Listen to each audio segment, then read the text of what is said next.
तो आज के करंट अफेयर्स के अंतर्गत हम कुछ महत्वपूर्ण करंट अफेयर्स के टॉपिक लेने वाले हैं जो कि आपके एग्ज़ाम के दृष्टिकोण से बहुत ही ज़रूरी होने वाले हैं।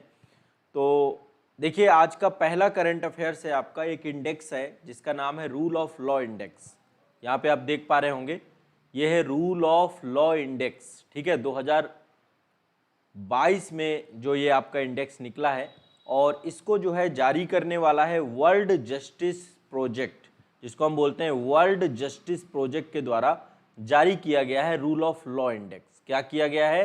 Rule of law index 2022।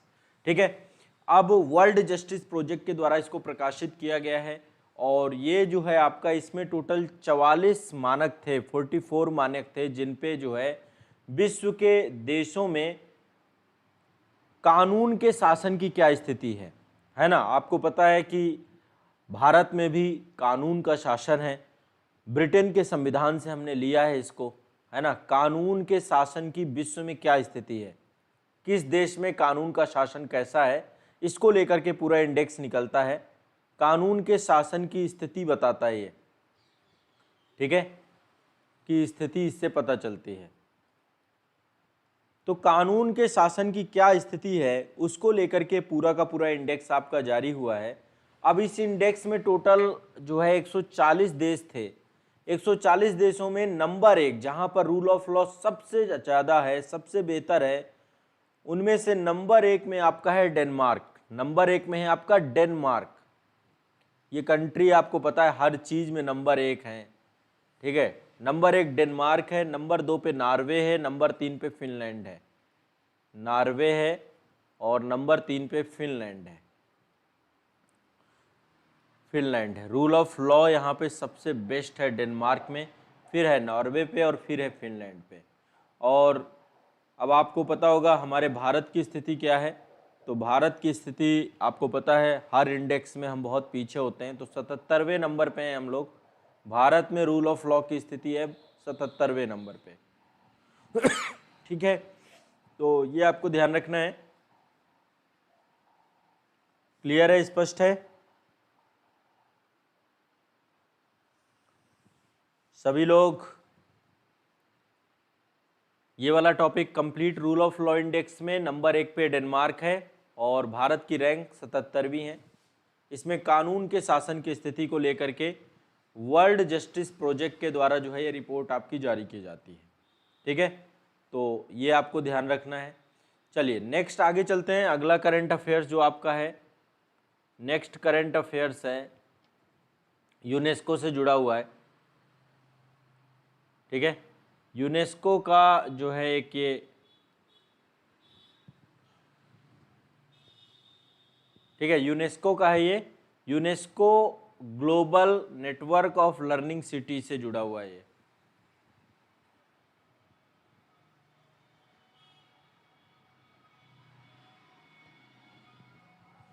हाँ, ये आपका यूनेस्को से जुड़ा हुआ है। ये है global, UNESCO global network of learning city. ठीक है, तो 2 सितंबर 2022 को UNESCO global network of learning city के अंतर्गत 44 देशों के 77 शहरों को इसके अंतर्गत रखा गया है। 77 सिटीज को जो है रखा गया है। टोटल 77 शहरों को रखा गया है। हाँ, वर्ल्ड जस्टिस प्रोजेक्ट इसको जारी करता था। ठीक है, तो ये अगला करंट अफेयर्स है आपका, यूनेस्को से जुड़ा हुआ है। इसमें टोटल 77 शहर थे आपके। इसमें 77 शहर लिए गए हैं जिनमें से 3 शहर भारत के हैं। 3 शहर भारत के हैं हमारे। ठीक है, UNESCO global network of learning cities. ठीक है, अब 3 शहर जो भारत के हैं, एक बार क्रम से उन शहरों के बारे में बात करते हैं। पहला है आपका, देखिए केरल के ही 2 हैं यहाँ पर। पहला है नीलांबुर, नीलांबुर। ठीक है, दूसरा है आपका त्रिशूर, त्रिशूर। और तीसरा है आपका, ये है वारंगल, वारंगल। ये 3 शहर हैं आपके जो कि जो है इसमें जुड़े हैं आपके। नीलांबुर आपका केरल का है, केरल का है।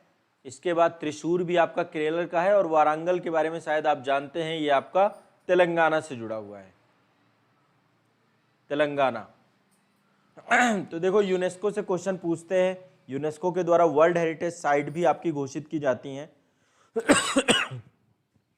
तो यूनेस्को के द्वारा global network of learning cities जो आपका है, ये इसके अंतर्गत 77 शहर, विश्व के 44 देशों के 77 शहरों की सूची बनाई गई है, जिनमें से 3 शहर में नीलांबुर, त्रिशूर और वारंगल, ये 3 शहरों को जो है आपके इसके साथ जोड़ा गया है। अब देखो नीलांबुर जो है, एक तरीके से देखा जाए तो आपका यहाँ पर सागौन के पेड़ बहुत सारे पाए जाते हैं नीलांबुर में। ये इसको लैंड ऑफ टीक कहा जाता है, नीलांबुर को लैंड ऑफ टीक भी कहा जाता है, नीलांबुर को लैंड ऑफ टीक भी कहा जाता है, नीलांबुर को लैंड ऑफ टीक कहा जाता है। क्या बोला जाता है? Land of teak, land of teak, यानी कि सागौन का स्थल, सागौन के स्थल के तौर पे भी जाना जाता है। और यह भारत के केरल राज्य में एक तरीके से पारिस्थितिकी पर्यटन के लिए, इको टूरिज्म के लिए बहुत इंपॉर्टेंट स्थल है, ठीक है, इको टूरिज्म के लिए बहुत इंपॉर्टेंट है आपका नीलांबुर। तो यूनेस्को के द्वारा जो है इसको शामिल किया गया है जीएनएलसी में। जीएनएलसी का मतलब है global network of learning cities के अंतर्गत। दूसरा जो आपका त्रिशूर है, त्रिशूर केरल की सांस्कृतिक राजधानी के तौर पे जानी जाती है, एक तरीके से कल्चरल सेंटर है आपका, ठीक है। और यहाँ पर जो है काफ़ी सारे आभूषण उद्योग हैं त्रिशूर में, विशेष रूप से सोने के जो आभूषण है उसके लिए त्रिशूर को जाना जाता है। तो त्रिशूर आपका जो है केरल के सांस्कृतिक केंद्र के अंतर्गत है, आपका सांस्कृतिक कल्चरल जो है राजधानी के तौर पे त्रिशूर को हम जानते हैं। और वारंगल के बारे में जानते हैं, वारंगल ऐतिहासिक शहर रहा है आपका, और ये तेलंगाना शहर, तेलंगाना का महत्वपूर्ण शहर के अंतर्गत है, ठीक है। तो ये ध्यान रखना है आपको, 3 आपके नीलांबुर, त्रिशूर, वारंगल, ये आपके जुड़े हुए हैं क्या है? यूनेस्को के global network of learning cities के अंतर्गत भारत के इन 3 शहरों को जोड़ा गया है। आगे बढ़ते हैं नेक्स्ट, और अगला करंट अफेयर्स मोस्ट इंपॉर्टेंट, ये आपके सामने है, ये आप देख पा रहे होंगे, बहुत ही महत्वपूर्ण करंट अफेयर्स है। चलिए अब देखिए अगला करंट अफेयर जो आपका है, ये आपका जुड़ा हुआ है वैश्विक लैंगिक अंतराल रिपोर्ट 2022 आ चुकी है आपकी, वैश्विक लैंगिक अंतराल रिपोर्ट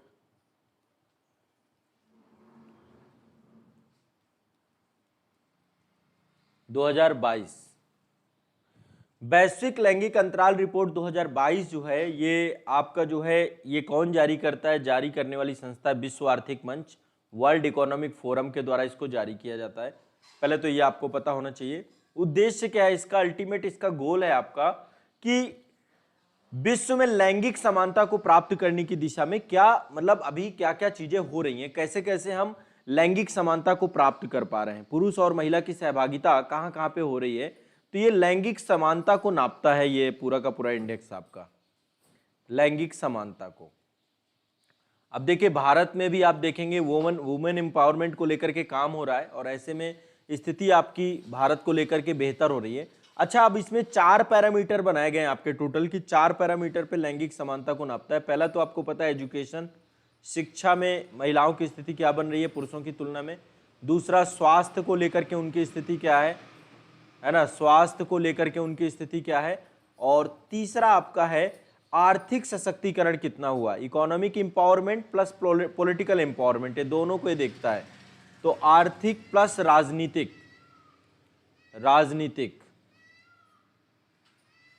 आर्थिक और राजनीतिक लैंगिक समानता को लेकर के भी ये काम करता है।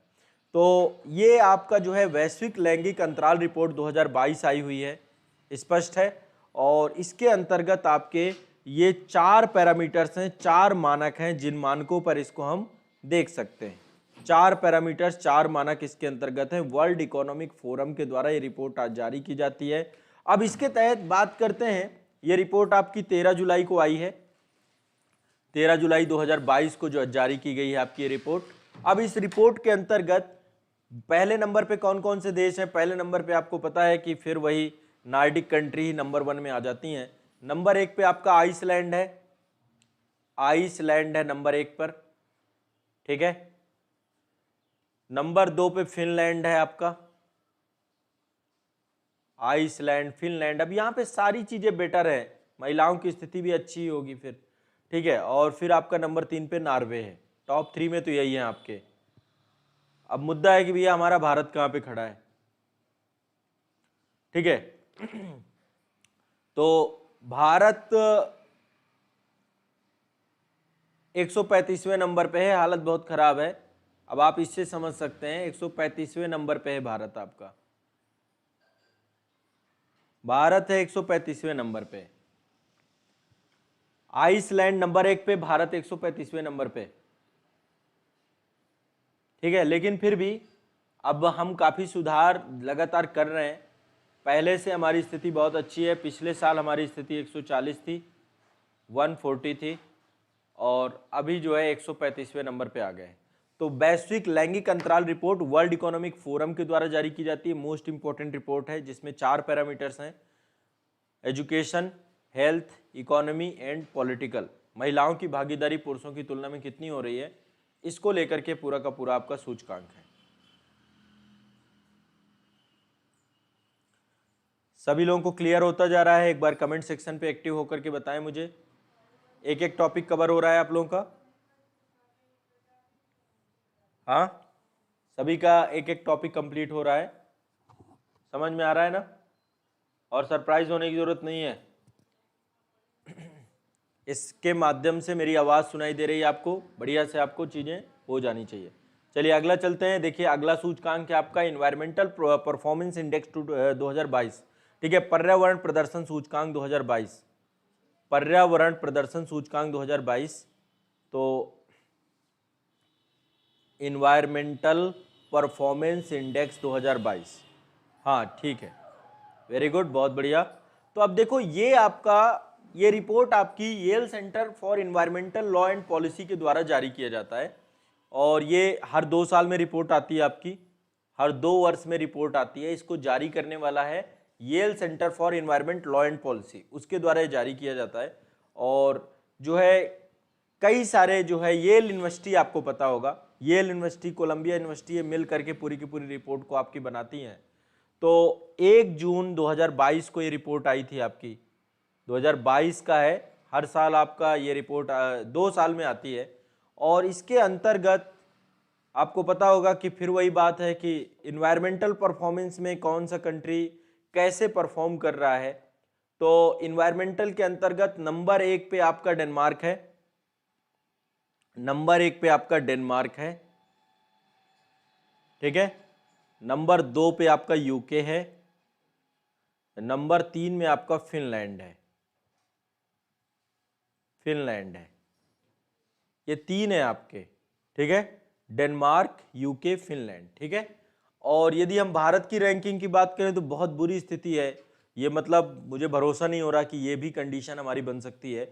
इस रिपोर्ट के अकॉर्डिंग हम 180वें नंबर पे हैं, मतलब आप सोच नहीं सकते हैं, ठीक है। ये सबसे लास्ट में खड़ा है भारत इस रिपोर्ट में।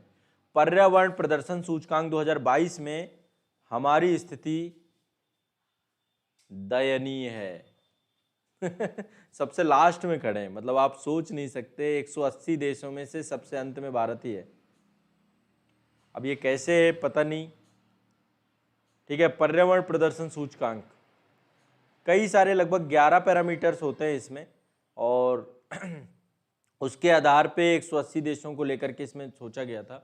अब इसमें देखिए ओवरऑल इसका अल्टीमेट गोल क्या होता है कि जब इन्वायरमेंटल परफॉर्मेंस इंडेक्स है तो वहाँ पे इन्वायरमेंटल हेल्थ क्या है, इकोसिस्टम कैसा है, और क्लाइमेट पॉलिसी कैसी है। तो देखो हमारी क्लाइमेट पॉलिसी बहुत अच्छी है, मतलब सरकार बहुत ध्यान देती है। विश्व में मुझे लगता है कि सबसे बेस्ट कंट्री के तौर पे हैं, जो कि पर्यावरण को लेकर के इतने जागरूक हैं, और हर साल जो है हम इम्प्रूव करते हुए जा रहे हैं, अपनी टेक्नोलॉजी भी अपग्रेड करते जा रहे हैं। तो ये मतलब भारत की रैंक इतनी होना अपने आप में थोड़ा सा भरोसा नहीं होता इस चीज़ को लेकर के। तो एक आपको ये वाली रिपोर्ट ध्यान रखनी है, ठीक है, इससे शायद क्वेश्चन पूछ ले। अब एक रिपोर्ट बड़ा सरप्राइजिंग लगेगी आपको, शायद ये पहली बार जो है इंडिया के द्वारा ही रिपोर्ट जारी की गई है। वैश्विक अल्पसंख्यक सूचकांक आपका, ये वैश्विक अल्पसंख्यक सूचकांक फर्स्ट टाइम आया आपका, और ये जो है आपका वैश्विक अल्पसंख्यक सूचकांक में भारत को पहली रैंक मिली है। अब ये क्या है, किसके द्वारा जारी किया गया है सूचकांक, तो इस रिपोर्ट को बनाया गया है पटना का एक शोध संस्थान है, सेंटर फॉर पॉलिसी एनालिसिस, इसके द्वारा बनाया गया है। ठीक है, centre for policy analysis, centre for policy analysis, इसके द्वारा बनाया गया है आपका।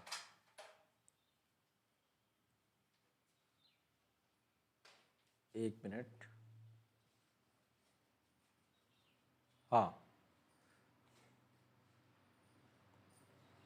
सेंटर फॉर, अब ये पहली रिपोर्ट है तो शायद इंपॉर्टेंट हो जाए, पूछ ले, पॉलिसी एनालिसिस, एक ये संस्था है जो कि पटना में है, आपकी पटना में स्टैब्लिश है। इसके द्वारा जो है आपकी ये रिपोर्ट जारी की गई है, वैश्विक अल्पसंख्यक सूचकांक 2022। ये पहला संस्करण है, पहली रिपोर्ट है आपकी, और इस रिपोर्ट के अंतर्गत जितने भी विश्व भर के देश हैं, उन सभी देशों की धार्मिक अल्पसंख्यकों के प्रति उनकी क्या दृष्टिकोण है, उनकी क्या नीति है, उनकी क्या पॉलिसी है, कॉन्स्टिट्यूशन में किस तरीके के राइट दिए गए हैं, इन सभी को लेकर के ये रैंक प्रदान करता है। और इसमें टोटल 110 देशों की स्थिति को देखा गया था, 110 देशों की जो है स्थिति को देखा गया था, और ऐसे में नंबर 1 जो है आपको रैंक मिली है भारत को, कि विश्व में अल्पसंख्यकों के लिए सबसे बेस्ट जगह आपकी इंडिया है, दूसरे नंबर पे दक्षिण कोरिया है, और तीसरे नंबर पे जापान है। तो ये आपको ध्यान रखना है, 110 देशों की रिपोर्ट में भारत को सर्वाधिक जो है समावेशी देश कहा गया है, कि जहां पे जो है अल्पसंख्यकों का विकास सबसे बेस्ट तरीके से हो सकता है। तो ये भी आपको दिमाग में बैठा के रखना है। बताएं, कोई समस्या नहीं है ना, इजीली समझ में आ रहा है?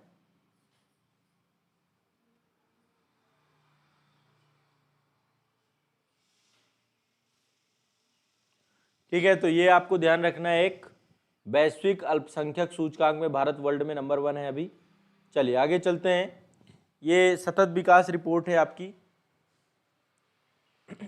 आपको पता होगा कि ये सतत विकास रिपोर्ट, सस्टेनेबल डेवलपमेंट रिपोर्ट 2022 है आपकी। आपको पता है कि 2015 में हमने कुछ गोल्स तय किए हैं, किसके सानिध्य में, यूनाइटेड नेशन के सानिध्य में। ठीक है, संयुक्त राष्ट्र के जितने भी सदस्य देश हैं, इन्होंने सतत विकास के लिए एजेंडा 2030, एजेंडा 2030 15 सालों के लिए लक्ष्य निर्धारित किए थे। अब इनको कौन कौन से देश हैं जो कि इसको फॉलो कर पा रहे हैं, उनकी स्थिति क्या है? टोटल 17 सतत विकास लक्ष्य बनाए गए थे, 17 सतत विकास लक्ष्य बनाए गए थे कि भैया इनको हासिल करना है हमको। पहले सहस्त्राब्दी विकास लक्ष्य थे, फिर उनको रिप्लेस किया 2015 में सतत विकास लक्ष्यों ने। ठीक है, तो यूनाइटेड नेशन के द्वारा सतत विकास लक्ष्यों को लेकर के ये रिपोर्ट आपकी जारी की गई है, और ये रिपोर्ट आपका 7वां संस्करण है, 7th एडिशन है, ध्यान रखना है, 7वां संस्करण है। और इस रिपोर्ट के अंतर्गत जो है आपके कंट्रीज के नाम में आपको बता देता हूँ। नंबर 1 में सतत विकास लक्ष्य को हासिल करने वाले देशों में नंबर 1 में फिनलैंड है। ठीक है, और फिर वही नाम बार बार आते, रिपीट होते, डेनमार्क और स्वीडन, ये टॉप 3 है आपके। और यदि हम भारत की रैंकिंग की बात करें कि भाई इंडिया के पास क्या रैंकिंग मिली है, तो भारत को 121वां स्थान मिला है इसमें। भारत आपका 121 नंबर पे है। बताए कोई दिक्कत हो? हाँ, भारत को 121वां स्थान है सतत विकास को लेकर के, जो हमारी ये पूरी की पूरी रिपोर्ट आई हुई है। तो सतत विकास रिपोर्ट 2022 क्लियर है, स्पष्ट है। ठीक है, और अब हम लगातार काम कर रहे हैं ठीक है, चलिए अब एक चीज़ से मैं यहाँ पर और आपको अवगत करा देता हूँ। देखिए बहुत सारी आपदाएं आती हैं, उनमें से एक आपदा है चक्रवात आपदा। हर साल कोई ना कोई चक्रवात आता है ना, और विश्व के किसी न किसी क्षेत्र में चक्रवात आता ही रहता है।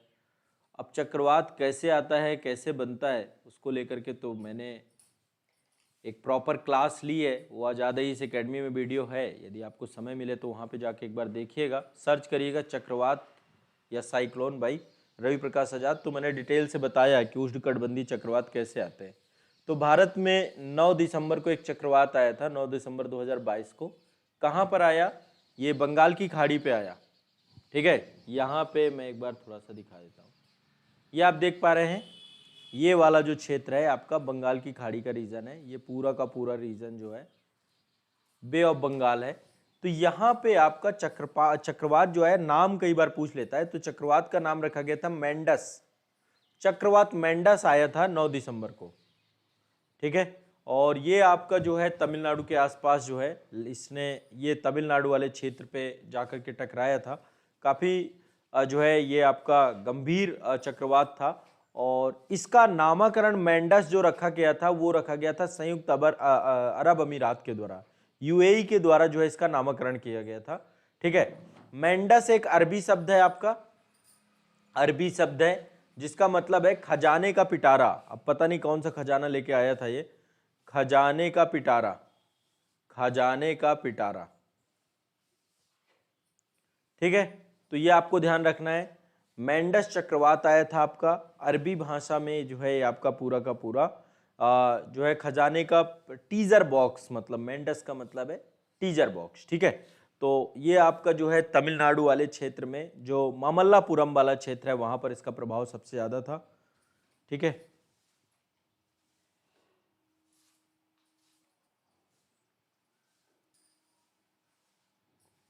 चलिए तो अब देखो ये चक्रवात चलो भारत में आए।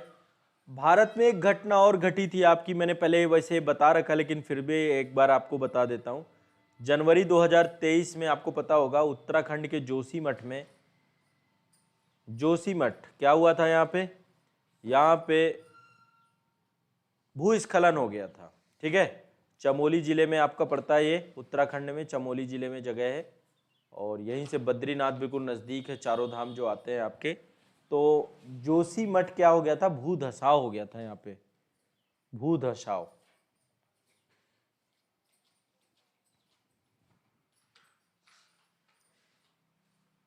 हाँ,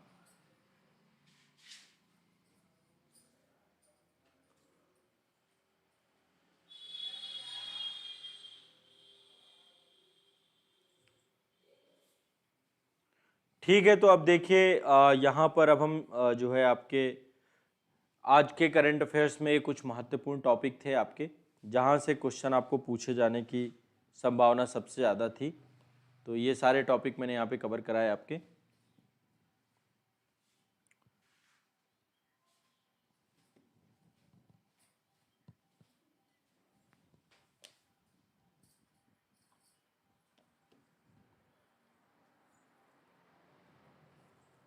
हाँ, ठीक है, तो ये आपके कुछ महत्वपूर्ण टॉपिक थे जो करंट अफेयर्स में आज हमें करना था। मेंडस चक्रवात आया था आपका, और ये देखिए कुछ जो इम्पोर्टेंट करंट अफेयर्स थे वो मैंने यहाँ पे कवर करा दिए। बाकी देखो करंट अफेयर्स को लेकर के अब आपको मास्टर वीडियो और जो पुराने जितनी भी क्लासेस मैंने इसमें करवाई हैं, पुरानी मतलब अभी लेटेस्ट करंट अफेयर्स है ये, तो अभी तक की जितनी भी क्लासेस हो गई हैं, नोट्स बना लिया आप लोगों ने, उस सब को रट जाना है। पूरा एक एक करंट अफेयर्स मोस्ट इम्पॉर्टेंट है। बाकी मैंने आपको बताया ही है कि साथ में जो है कोई भी मैगजीन एक आप साथ में लेकर के चल सकते हैं, उससे भी पढ़ सकते हैं, और जो मैं नोट्स पढ़ा रहा हूँ ये अपने आप में इनफ है। तो आज के करंट अफेयर्स के सेशन में इतना ही रखेंगे। ठीक है, चलिए।